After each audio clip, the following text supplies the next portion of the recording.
Welcome to special analysis. నేను రమా మండవ. ఈ రోజు అనాలిసిస్లో భాగంగా మనం తీసుకోబోతున్న టాపిక్ ఏంటంటే, పులివెందుల విషయంలో జగన్మోహన్ రెడ్డి పూర్తిగా చేతులెత్తేశారా అంటే అవుననే చెప్పుకోవాలి.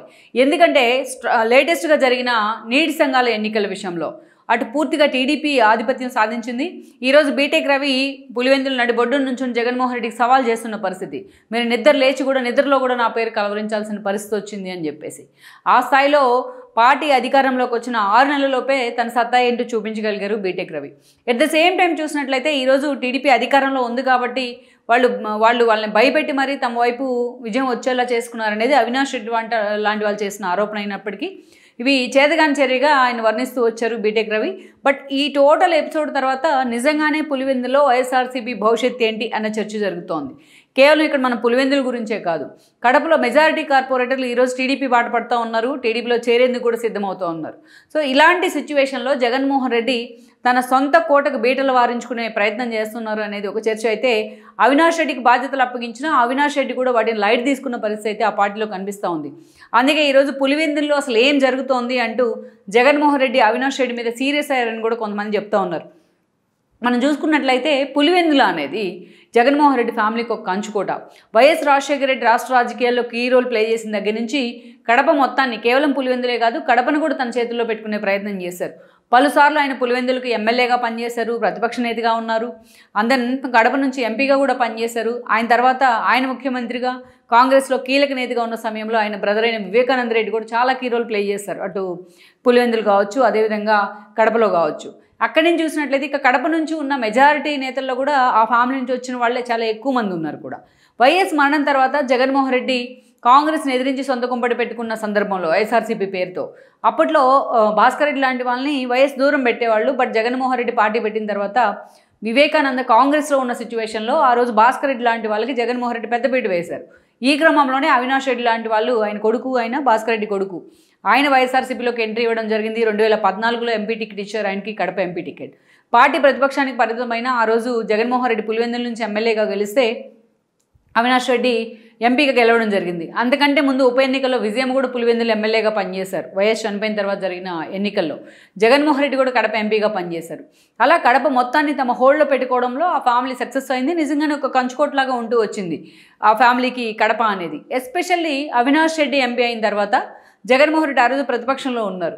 అయినప్పటికీ కూడా ఆ పులివెందుల బాధ్యతని అవినాష్కి ఇవ్వడం జరిగింది. మొత్తం అవినాష్ దాన్ని పర్సూ చేస్తూ వచ్చారు. పులివెందులకి ఆయన ఇన్ఛార్జిగా కూడా వ్యవహరిస్తూ వచ్చారు.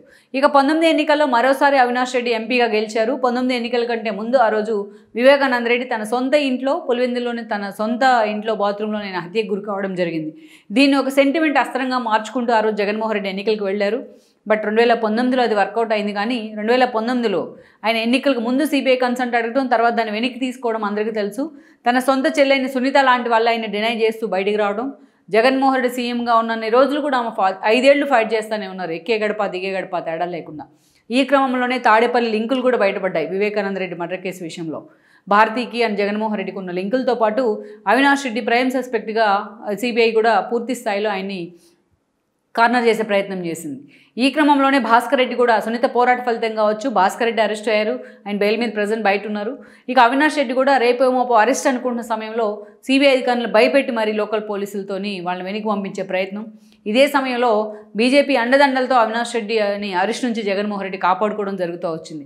అప్పుడే అవినాష్ రెడ్డి అరెస్ట్ అయినట్టే పూర్తిగా వైఎస్ఆర్సీపీ డిఫెన్స్లో పడేది. దాన్ని కాపాడుకోవడంలో బీజేపీతో తనకున్న లైజనింగ్తో జగన్మోహన్ రెడ్డి సక్సెస్ అయ్యారని అనుకోవాలి ఎన్నికల కంటే ముందు. బట్ జనంలో మాత్రం చాలా సీరియస్గా ఈ అంశం మీద అటు సునీత కావచ్చు, ఇటు షర్మిల చాలా సీరియస్గా చర్చలోకి తీసుకెళ్లారు.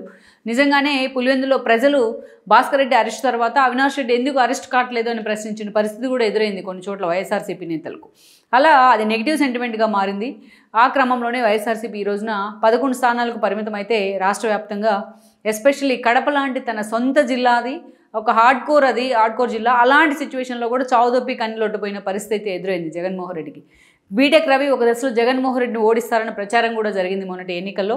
షర్మిల ఓట్ల చీలిక కారణంగా, భూపేష్ లాంటి వాళ్ళ ఓట్ల చీలిక కారణంగా కడప నుంచి ఎంపీగా అవినాష్ గెలవడం జరిగింది.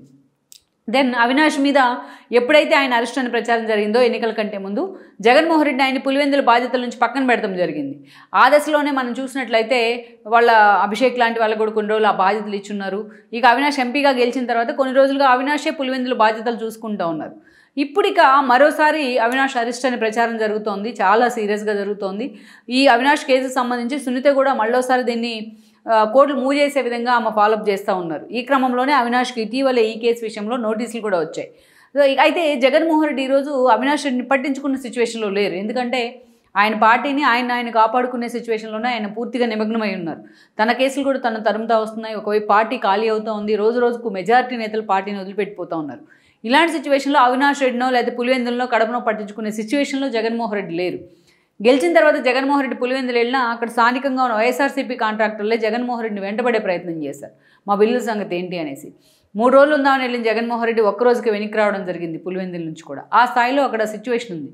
అలాంటి పరిస్థితుల్లో ఈరోజు జగన్మోహన్ రెడ్డి ప్రత్యర్థులు అనుకున్న వాళ్ళు కూడా ఆదినారాయణ రెడ్డి వంటి వాళ్ళు బీజేపీ నుంచి గెలవడం జరిగింది. సో కడప మొత్తం మీద ఒక హోల్డ్ని అయితే జగన్మోహన్ రెడ్డి ఫ్యామిలీ కోల్పోయింది మొన్నటి ఎన్నికల్లో. రవీంద్రనాథ్ రెడ్డి కూడా ఓడిపోయినారు. ఇక అలాంటి సిచ్యువేషన్లో ఈరోజు జగన్ మేనమామ ఆయన అలాంటి సిచ్యువేషన్లో ఈరోజు నీటి సంఘాల ఎన్నికలు వచ్చాయి. దాదాపు 32 మందికి పైగా స్థానాల్లో క్లీన్ స్వీప్ చేశారు బీటెక్ రవి నిలబెట్టిన అభ్యర్థులంతా కూడా. బీటెక్ రవి ఛాలెంజ్ కూడా విసురుతూ ఉన్నారు జగన్మోహన్ రెడ్డి క్లీన్ స్వీప్ చేయడం మీద. అవినాష్ రెడ్డి లాంటి వాళ్ళు అధికారాన్ని అడ్డుపెట్టుకొని గెలిచారని ఆరోపిస్తున్నా పెద్దగా ఆరోపణలకు విలువ లేదని అనుకోవాలి. సో అందుకే ఈ సిచ్యువేషన్లోనే జగన్మోహన్ రెడ్డి చాలా సీరియస్ అయ్యారు అవినాష్ రెడ్డి మీద అని ప్రచారం జరుగుతోంది. ఇంకోవైపు చూసినట్లయితే ఈ రోజున అవినాష్ రెడ్డి సంబంధించి అక్కడ లోకల్గా కడప కార్పొరేటర్లు కూడా టీడీపీ వైపు చూస్తూ ఉన్నారు. టీడీపీలో చేరేందుకు కూడా వాళ్ళు సిద్ధమయ్యారు. సో కడప మున్సిపాలిటీ స్థానాన్ని వాళ్ళు కోల్పోయినట్టే అనుకోవచ్చు ఆల్మోస్ట్. ఇది కనుక పూర్తి స్థాయిలో ఆ కార్పొరేటర్లు కనుక టీడీపీలోకి వచ్చినట్లయితే. ఇక అటు పులివెందుల్లో పట్టుకోల్పోతున్నారు, ఇటు కడపలో కూడా పట్టుకోల్పోతున్నారు. ఈ క్రమంలోనే జగన్మోహన్ రెడ్డి అవినాష్ రెడ్డి మీద సీరియస్ అయినట్టుగా కూడా ప్రచారం జరుగుతుంది, పులివెందులను ఎందుకు వదిలేసావు అనేసి. సో ఇలాంటి సిచ్యువేషన్లో జగన్మోహన్ రెడ్డి డైరెక్ట్గా అక్కడికి వెళ్ళి ఇన్వాల్వ్ అయ్యి పులివెందుల్లో ఉన్న తన క్యాడర్నో తన పార్టీ సన్నిహితులను తన సన్నిహితులను ఫేస్ చేసే సిచ్యువేషన్లో ఆయన లేరు. ఎందుకంటే ఏదైతే వివేకానంద రెడ్డి మర్డర్ కేసు విషయంలో ఆయన ఎన్ని రోజుల పాటు అవినాష్ రెడ్డిని కాపాడుకుంటూ వచ్చారో, ఈవెన్ ఆస్తి పంపకాల విషయంలో తన సొంత చెల్లి షర్మిల చివరికి అమ్మను కూడా కోర్టుకు లాగే పరిస్థితి ఆయన తీసుకురావడం కానీ రోడ్డును పెట్టే ప్రయత్నం చేయడం. సో వివేకానంద రెడ్డి కానీ వైఎస్ ఫ్యామిలీ అభిమానులు కానీ జగన్మోహన్ రెడ్డి మీద చాలా అసహ్యంతో ఉన్నారు ఈ విషయంలో. అందుకే ఈ రోజున జగన్మోహన్ రెడ్డి మాటకు సొంత కాన్స్టిట్యున్సీలోనే పులివెందుల్లోనే విలువ లేకుండా పోయిందనే చర్చ జరుగుతూ ఉంది. అలాంటి సిచ్యువేషన్లో తన సొంత కాన్స్టిట్యున్సీలో ఈరోజు జరుగుతున్న ఎన్నికల ఏదైతే నీటి సంఘాల ఎన్నికలు కావచ్చు, అదేవిధంగా చూసినట్లయితే బీటెక్ రవి అసలు తమకు పోటీనే కాదనుకున్న జగన్మోహన్ రెడ్డికి ఈరోజు బీటెక్ రవిని చూస్తేనే భయం పుడుతున్న పరిస్థితులు ఎదురవుతున్నాయి. ఇక మరోవైపు చూసినట్లయితే ఈరోజు అలాంటి సిచ్యువేషన్ నుంచి ఇక కడప మీద కూడా కేవలం పులివెందుల్లోనే కాదు కడప మీద కూడా వైఎస్ఆర్సీపీ పట్టుకోల్పోయే పరిస్థితులు అయితే ఎదురుపడుతున్నాయి. ఈరోజు కడప మాధవి ఉన్నారు ఎమ్మెల్యేగా, పూర్తి స్థాయిలో ఆమె సీరియస్గా ఇన్వాల్వ్ అయినారు కార్పొరేటర్ని టీడీపీలోకి తెచ్చే విషయంలో కూడా. సో అందుకే జగన్మోహన్ రెడ్డి సొంత కోటకు బీటలు వారే పరిస్థితి ఈరోజు ఎదురవుతుంది. మరి దీని నుంచి జగన్మోహన్ రెడ్డి తన కాన్స్టిట్యున్సీని ఎంతవరకు కాపాడుకుంటారు, తన కడపను ఎంతవరకు కాపాడుకుంటారు అనేది కూడా మనం చూడాలి. ఎందుకంటే గత ఎన్నికల్లో కూడా జగన్మోహన్ రెడ్డి వైనాట్ కుప్పం అనే నినాదాన్ని జనంలోకి తీసుకెళ్లారు చంద్రబాబు నాయుడిని ఆ పార్టీని డిమోరలైజ్ చేసేందుకు. బట్ అంతకు రెట్టించిన విజయం చంద్రబాబు నాయుడికి సాధ్యమైంది. బట్ ఈరోజు చూసినట్లయితే జగన్మోహన్ రెడ్డి ఇప్పుడు కూడా తన యాత్ర స్టార్ట్ చేసినా ఇంకొకటి స్టార్ట్ చేసినా కుప్పం నుంచే స్టార్ట్ చేయాలనుకుంటూ ఉన్నారు. బట్ పార్టీలో జరుగుతున్న చర్చ ఏంటంటే జగన్మోహన్ రెడ్డి ఇప్పటికైనా కుప్పం సంగతి పక్కన పెట్టి తన ఓటమితోనైనా కళ్ళు తెరుచుకొని ఇప్పుడు పులివెందుల మీద ఆయన ఫోకస్ పెట్టుకోవాలి, చివరికి పులివెందులు కూడా కోల్పోకుండా ఆయన చూసుకోవాలనేది ఆ పార్టీలో నడుస్తున్న చర్చ. లెట్స్ సీ మరి సొంత కోటకు బీటలు వారిన పరిస్థితుల్లో జగన్మోహన్ రెడ్డి భవిష్యత్ కార్యాచరణ ఎలా ఉంటుందన్నది మనం చూడాల్సింది. ఈ వీడియో మీకు నచ్చినట్లయితే please share, like and subscribe R24 Telugu.